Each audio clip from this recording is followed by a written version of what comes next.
Good morning student.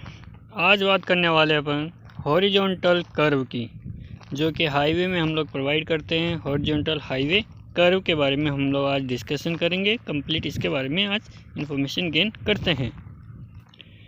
Horizontal curve क्यों provide किया जाता है, क्या इसका रीज़न है, क्यों इसका क्या फंक्शन है, उसकी इन्फॉर्मेशन है।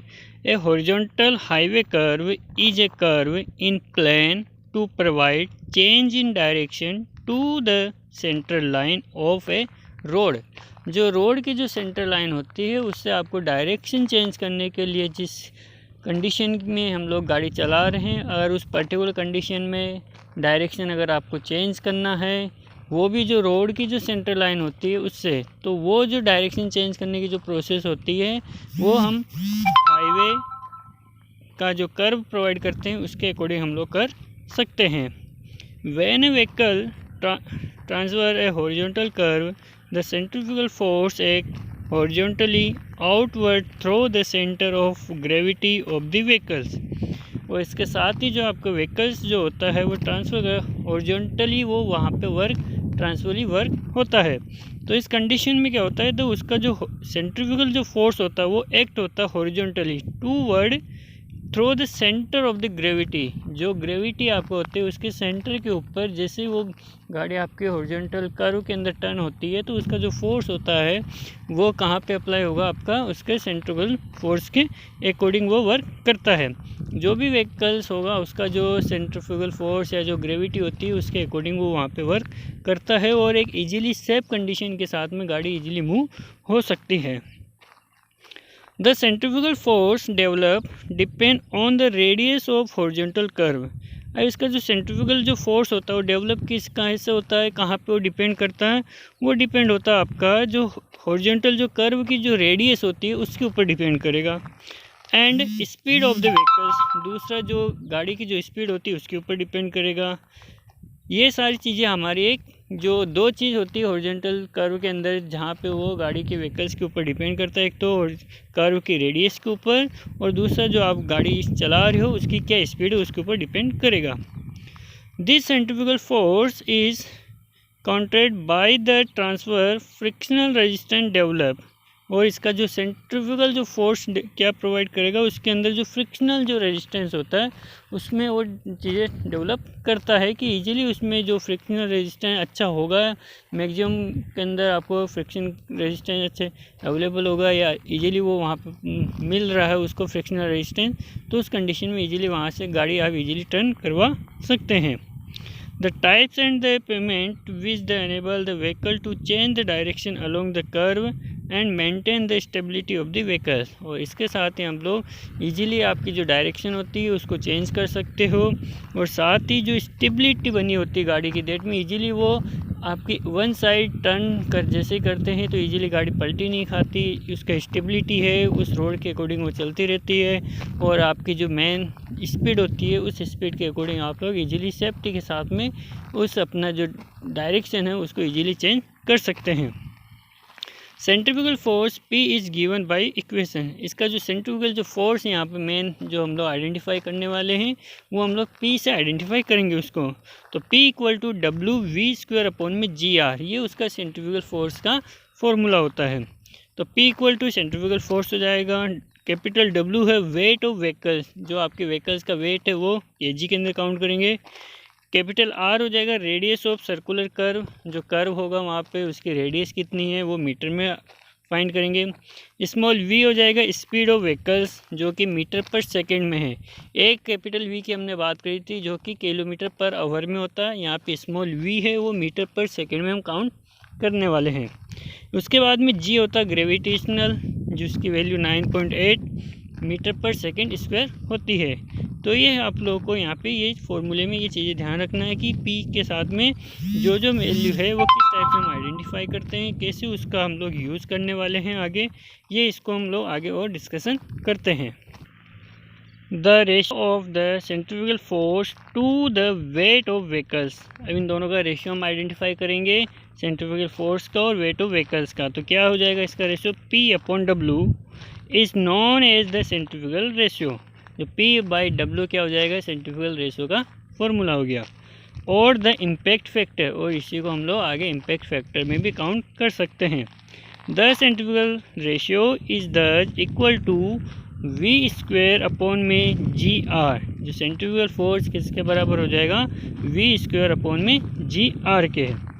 The centrifugal force acting on a vehicle a horizontal curve has two effect. जो इसका सेंट्रीफ्यूगल फोर्स होता है वो व्हीकल्स के ऊपर जो एक्ट करेगा वो दो फैक्टर इफेक्ट वहाँ पे हम लोग प्रोवाइड करवा सकता है। फर्स्ट कौन सा होता है, tendency to overturn the vehicle outward about the outer wheel.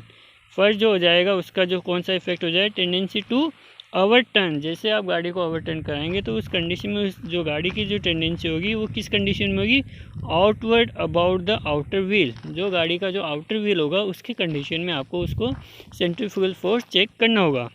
Second हो जाएगा tendency to skid the vehicle alternately outward. Second condition में अगर आप इमीडिएट जो स्केडिंग करवाते हैं उस कंडीशन के अंदर क्या सेंट्रीफ्यूगल फोर्स वहाँ पे अप्लाई होता है। ये दोनों चीज़ इसके इफ़ेक्ट है। इन दोनों इफ़ेक्ट के अकॉर्डिंग हम लोग आइडेंटिफाई करेंगे सेंट्रीफ्यूगल फोर्स के बारे में, कैसे कहाँ पे किस चीज़ की अप्लाई होता है। The analysis of stability of this two condition, इसकी जो एनालिसिस करेंगे स्टेबिलिटी की दो कंडीशन के अंदर हम लोग आइडेंटिफाई करने वाले हो, कैसे मेंशन हो सकती है, कैसे स्टेबल हम लोग कर सकते हैं। जो दोनों इफ़ेक्ट है हमारे सामने दो कंडीशन आ जाती है। इन दोनों कंडीशन के अकॉर्डिंग हम लोग को किसी भी गाड़ी का सेंट्रीफ्यूगल फोर्स के साथ में वो कैसे यहाँ पे वर्क कर सकती है उसका हमको हॉरिजॉन्टल कर्व चेन या हॉरिजॉन्टल कर्व हमको यहाँ पे डिज़ाइन करना होता है, या सुपरवैल्यूएशन हम हमारे यहाँ से आइडेंटिफाई और हम लोग गिवन करवा सकते हैं। फर्स्ट कंडीशन की बात करते हैं, ओवरटर्निंग इफेक्ट। जो भी इफेक्ट आएगा वो ओवरटर्निंग में कैसे, जैसे आप लोग गाड़ी को ओवरटेक करवाते हो या उसको ओवरटर्न करवाना होता है तो उस कंडीशन में क्या उसके चेंजेस हो सकते हैं। The centrifugal force that tend the vehicle to overturn about the outer wheel. जैसे गाड़ी सेंट्रीफ्यूगल फोर्स के अकॉर्डिंग हम गाड़ी को ओवरटर्न कराते हैं तो उसका जो आउटर जो व्हील होता है वो ओवरटर्न कराएगा, ठीक है। उसको हमने आइडेंटिफाई किया कैपिटल बी से। On horizontal curve without super elevation is insulate. ये किस कंडीशन में, without super elevation, that mean वहाँ पे कोई सुपर एलिवेशन नहीं है, उस कंडीशन में ये चीज़ यहाँ पे आइडेंटिफाई होगी। The overturning movement due to centrifugal force, और इसके अकॉर्डिंग जो ओवरटर्निंग का जो मूवमेंट होगा उसमें से सेंट्रीफ्यूगल फोर्स क्या हो जाएगा, पी हो जाएगा। Is centrifugal P equal to क्या हो जाएगा, P into H. This is registered by the resorting movement due to weight of the vehicle W and equal to W into B by 2। तो where H equal to height of the centre हो गया, उसका height of centre. H is the height of the centre of gravity of the vehicle. जो vehicles का जो gravity वहाँ से उसकी हाइट हो गई H। About the road surface, road surface के अबाउ का जो सेंटर ऑफ ग्रेविटी है वहाँ तक की इसकी हाइट हम लोग मेंशन कर देंगे स्मॉल s से। And B is the width of the wheel base. जो व्हील का जो बेस है, जो गाड़ी का बेस होगा उसकी विड्थ हो जाएगी स्मॉल b। और the wheel track of the vehicle, या फिर बाद में हम बोल सकते हैं जो व्हील का जो ट्रैक होता है उसकी विड्थ हम आइडेंटिफाई कर सकते हैं। तो यहाँ पे एक ब्लॉक डायग्राम है जो इसका CG दे रखा है सेंटर का किसी भी गाड़ी का। उसके बाद में सॉइल पार्ट आपका यहाँ पे आउटर साइड का पार्ट है, inner side of the curve हो गया, इधर से आपकी गाड़ी टर्न हो सकती है। यहाँ से जो सरफेस होती है, सरफेस से लेके आपकी जो वैल्यू है जो सेंट्रीफ्यूगल फोर्स उसकी हाइट हो गई स्मॉल h। सेंटर से इसके जो दो टायर हैं उन दोनों की जो डिस्टेंस कितनी हो जाएगी, दोनों टायरों के बीच की डिस्टेंस स्मॉल b थी। तो इनको अगर सेंट्रीफ्यूगल CG के अकॉर्डिंग आइडेंटिफाई करते हैं तो इसको दो पार्ट के अंदर ही कन्वर्ट हो जाएगा, b/2 अपॉन b/2। तो टोटल अगर बात करते हैं तो इसके दोनों टायरों के बीच की डिस्टेंस कितनी हो गई, स्मॉल b।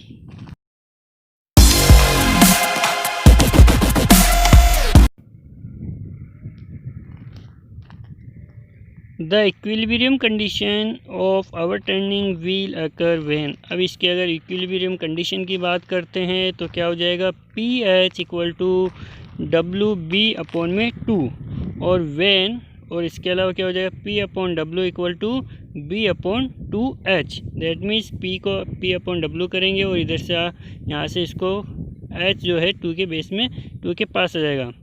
तो this means that there is the danger of overturning when the centrifugal ratio P upon W or V square upon में GR attains A value of B upon में 2h। तो इसके according ये जो overturning का जो part होता है वो डेंजर कंडीशन में आ सकता है। जो हमने आइडेंटिफाई क्या किया था, P अपॉन W और इसका जो वैल्यू आएगा V स्क्वायर अपॉन में GR। लेकिन इस कंडीशन के अंदर जैसे हम बात कर रहे हैं तो P अपॉन W अपॉन में equal to B upon 2h हो रहा। तो ये जो इसे हम लोग इनिशियली कोई ओवरटर्निंग करवाते हैं तो उस कंडीशन में जो सेंट्रीफ्यूगल फोर्स उसके ऊपर अप्लाई नहीं होता, मैक्सिमम सेंट्रीफ्यूगल फोर्स उसको रेजिस्ट नहीं कर पाता और अपनी जो गाड़ी है उसमें एक एक्सीडेंट का चांसेस वहाँ पे बन सकता है। तो ये फर्स्ट कंडीशन यहाँ पे होती है। सेकेंड कंडीशन की जब बात करते हैं, ट्रांसफर स्किड इफेक्ट। अगर किसी गाड़ी के लिए कोई स्किडिंग वाली कंडीशन आ जाती है तो उसके ऊपर क्या इफेक्ट होता है। The centrifugal force developed has also the tendency to push the vehicle outward in the transverse direction। इसके अकॉर्डिंग क्या होता है कि जो सेंट्रीफ्यूगल फोर्स यहाँ पे डेवलप होगा और टेंडेंसी इसकी क्या बनेगी, पुश द व्हीकल्स आउटवर्ड, और जो उसका जो गाड़ी का जो व्हीकल्स होता है उसको पुश करती है आउटवर्ड की कंडीशन में जहाँ पे उसका स्किडिंग होना स्टार्ट होता है। If the centrifugal force P, अगर वहाँ पे उसका सेंट्रीफ्यूगल फोर्स P है, develop exceed the maximum possible transfer speed, तो उस कंडीशन में मैक्सिमम वहाँ पे जो स्पीड होगा वो ट्रांसफ़र होगा या फिर बाद में वहाँ पे मैक्सिमम स्पीडिंग बनने की संभावना होती है ड्यू टू फ्रिक्शन, जो कि वहाँ पे फ्रिक्शन क्रिएट करेगा। The vehicle will start skidding in the transfer direction, और फिर बाद में इसमें जो स्केडिंग होती है वो स्टार्ट होती है उसके अपोजिट डायरेक्शन के अकॉर्डिंग। तो इसको हम लोग फिगर 4.19 में हम लोग चेक करते हैं। The equilibrium condition for the transfer skid resistance develop is given. तो इसके अकॉर्डिंग जो उसका इक्विलिब्रियम जो स्केडिंग होती है वो किस टाइप से डेवलप हो सकती है, तो P equal to F upon A plus P equal to F A plus F B equal to F यहाँ से कॉमन है तो R plus R A plus R B हो जाएगा, उसका जो रिएक्शन हो जाएगा। और इस रिएक्शन को हमको किससे काउंट करते हैं, उसके वेट से। तो इसका जो P इक्वल टू क्या हो जाएगा, स्मॉल f अपॉन में W। In the above relation small f is the coefficient of friction हो गया between the tyre and the payment, किसके बीच में फ्रिक्शन होगा, उसके टायर और पेमेंट के बीच के अंदर होगा। पेमेंट जो सरफेस होती है उन दोनों के बीच में फ्रिक्शन क्रिएट होगा। In the transfer direction R A and R B are normal reaction, जो आर ए और आर बी क्या हो जाएगा, उसके लिए नॉर्मल जो रिएक्शन हो जाएगी, जो दोनों टायर हैं उन दोनों के बीच में क्या रिएक्शन होगी वो R A and R B में काउंट हो जाएगी। At the way A and B, जो दो उसके जो टायर है ए और बी उसके अंदर रिएक्शन क्रिएट होगी। Such that R A plus R B is equal to the weight W, R A plus R B किसके बराबर हो जाएगा, डब्लू के अकॉर्डिंग हो जाएगा ऑफ द व्हीकल, जो व्हीकल्स का जो वेट है उसके बराबर R A plus R B count हो जाएगी। As no super elevation has been provide in this case, और इस केस के अंदर क्या चीज़ प्रोवाइड नहीं है, आपका सुपर एलिवेशन वहाँ पे प्रोवाइड करा हुआ नहीं है। Since P equal to F W, तो इसके जो हमने रिलेशन बनाया था P equal to small f capital W, the centrifugal ratio P upon W is equal to f। तो इसके अकॉर्डिंग जो इसका सेंट्रीफ्यूगल रेशियो किसके बराबर हो गया, small f equal to P upon W के। In other word when the centrifugal ratio attain a value equal to the centrifugal of lateral friction then is the dangerous condition. तो इसके according यहाँ की जो वैल्यू आ जाएगी वो कैसे जो स्केडिंग हो जाएगी, कौन से कंडीशन के अंदर आ जाएगी, डेंजर एट लेटरल स्केडिंग, और यहाँ पे जो स्केडिंग होगी उसकी वो भी एक खतरनाक कंडीशन में आ सकती है। तो इस टाइप से हम लोग यहाँ पे इजीली हमने आइडेंटिफाई किया दोनों केसेस के अंदर कि कैसे ये वर्क करता है। तो इस डायग्राम के अकॉर्डिंग हम और इसको क्लियर कर सकते हैं कि कैसे इसके अंदर जो स्केटिंग वाला जो सिस्टम था यहाँ पे हमने चेक किया था वो यहाँ पे किस टाइप से अप्लाई हो रहा है। तो inner side of the curve हो गया ये, यहाँ पे आपके सामने F A plus F R A हो जाएगा। यहाँ पे आर ए आर बी का दो या इसके व्हील है ए और बी। जब अंदर की तरफ टर्न करेगा तो वहाँ पे इसका स्केटिंग प्रोवाइड होता है। तो F A plus F R A हो जाएगा, इधर से F B plus F R B में ये काउंट हो जाएगा। इसका सी जी सेंटर के अंदर अप्लाई होगा। इसका पी जो फोर्स जी आउटर साइड के अंदर कर्व करेगा, इसका वेट सेंट्रिफ्यूगल फोर्स के अकॉर्डिंग ये वर्क करता है। तो इस टाइप से यहाँ पे skating effect due to the centrifugal force यहाँ पे काउंट हो सकता है। This to avoid overturning and the lateral skidding on the horizontal curve। और इस कंडीशन में हम लोग जो ओवरटर्न होता है वहाँ पे lateral skidding on A horizontal curve के अंदर क्या करते हैं, अवॉइड कंडीशन में लेके आते हैं। The centrifugal force ratio should always be less than B upon 2h। और इसका जो सेंट्रीफ्यूगल जो रेशियो होता है हमेशा बी अपॉन 2h से कम होना चाहिए एंड आल्सो एफ या फिर एफ के बराबर होना चाहिए। The vehicle navigating a horizontal curve with a no super elevation has to fully depend on the centrifugal force F। तो इस कंडीशन में जो व्हीकल्स का जो नाइबरिंग कंडीशन होता है, नेगोशिएशन जो पार्ट होता है हॉरिजॉन्टल कर्व के अंदर, जिस कंडीशन में कब होता है, जब वहाँ पे सुपर एलिवेशन प्रोवाइड नहीं किया गया है। ये चीज़ आपको मेंशन यहाँ पे स्पेशली ध्यान रखना होगा। और वहाँ का जो कोफिशिएंट ऑफ फ्रिक्शन कितना हो जाएगा, स्मॉल एफ में हो जाएगा। और resistance at the lateral skidding वहाँ पे क्रिएट हो सकती है। The centrifugal force may be the enough to case overturning और लेटरल स्किडिंग। और इसके अंदर जो सेंट्रीफ्यूगल जो फोर्स होता है कहाँ पे अप्लाई होगा, इनफ टू केस। कौन सा केस होगा, एक तो ओवरटर्निंग और लेटरल स्किडिंग का यहाँ पे वर्क हो सकता है। किसका होगा, व्हीकल्स का होगा। If either the speed of the vehicles is higher, अगर आपकी गाड़ी की स्पीड ज़्यादा है तो उस कंडीशन में क्या होगा, the radius of the curve is less. और दूसरा वहाँ की जो कंडीशन क्या हो जाएगी, रेडियस जो होती है हॉरिजॉन्टल कर्व की अगर वो कम है तो यहाँ पे सबसे ज़्यादा ये चीज़ें आपको मेंशन करना रहेगी या ध्यान रखना होगी। In such a case the vehicle would skid and not overturn if the value of F is less than B upon 2h। Second, आपको यहाँ पे क्या चीज़ नहीं अप्लाई करना, ओवरटर्निंग कम नहीं करना जब आपकी की वैल्यू बहुत कम है बी अपॉन एस से। On the outer hand the vehicle would overturn on the outer side be for skidding if the value of B upon 2h is lower than F. Second, अगर आपके सामने other hand की ओर vehicles अगर आप turn करवाते हो, over turn कराते हो, तो उस कंडीशन में आउटर साइड किसके बराबर हो जाएगी, स्किडिंग जो होगी, if the value of B upon 2h is lower than F. कौन सी कंडीशन में, जब बी अपॉन 2h आपकी एफ से कम होगा। This the relative danger of lateral skidding and overturning depend of whether F is lower और higher than B upon 2h।